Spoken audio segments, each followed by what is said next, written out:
Hi, kids. Hi, kids. Yes, it's me and my old buddy, Sir Russell Fox, who are going to help out today. We're going to start talking about the allegory of the cave. Okay, and this comes from a very old book called The Republic. And there is a second character in there besides the philosopher, the Greek philosopher, and his name is Glaucon. That's be my part. Well, yeah, kind of. So the purpose of Glaucon in this is, and often I've used Sir Russell Fox for this, it's kind of a Greek chorus, is to answer or to ask questions or to respond and whether something is responsible or not to do. Glaucon was actually related, and we're not going to get into all that, but the important thing is that it's a conversation. It's going to read like a conversation, and I'll be reading it with you. But what I want to do today is make sure that you understand the setup of an allegory, and we have talked about allegories. So an allegory is a fanciful story that is meant to teach a lesson and to explain things. Three Little Pigs, for example, would be an allegory. We're not supposed to believe that these three pigs built houses or that a big bad wolf came and blew down the house. Wolves are tough. I don't mess with them. Oh, I know. I don't think you should. You're just a little fox.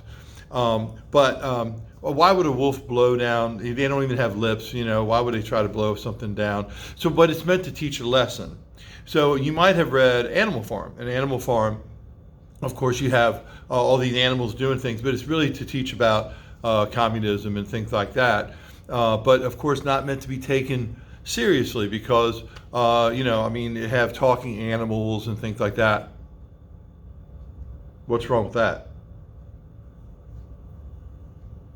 Anyway, but that's the thing about the allegory is it's meant to explain. Don't think too much about the details of it, because in this scenario, the allegory of the cave, you have people who are chained to a chair facing the far wall. Now, of course, you'd ask, well, how do they go to the bathroom and how do they eat and all that stuff? And that's not meant to be asked, okay, because it's an allegory. It's not meant to be all thought out that way.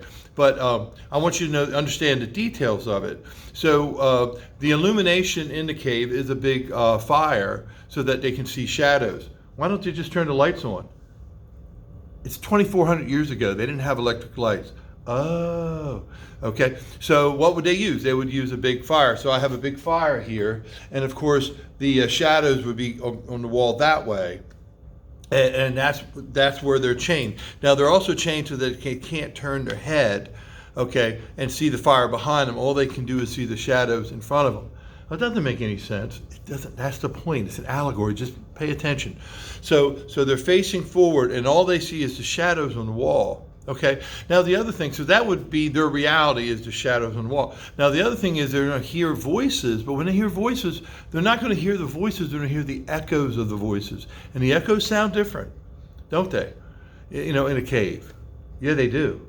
How would you know? I was born in a cave. Yeah, I guess so. Okay. Anyway, maybe you would know. So you have, what this is all about is to give an explanation of how things aren't what they seem, or perhaps they're not what they seem.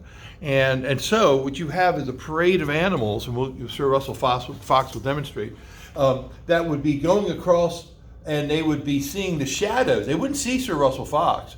They would be seeing the shadows that's cast by Sir Russell Fox. In the same way they would never see a lion. They would only see the shadow of a lion across the back wall, okay?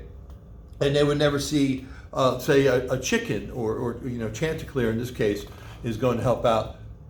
Hey, kids. And Chanticleer would go across here, but you would only see the shadows against the wall. So the reality to these people is not the truth. It's the shadows. It's the illusion. Okay, and that's what he's pointing out, because the term, so there's a couple important things here. One, to understand what allegory is, and the other one is the term enlightened. Now we know, I don't have to explain to you what the word enlightened means, but think about the word inside of enlightened. It literally is light. Okay, so those in light, okay, know things. If in fact, what might you say if someone hadn't told you a secret, or they're laughing about something you don't understand? I might say I'm in the dark. That's right. That's right. That's what you would do. You would say, well, I don't know. They're keeping me in the dark. and then you wouldn't know, what something was going on. Okay, I don't want this to run too long. Hopefully this helped. Bye, kids.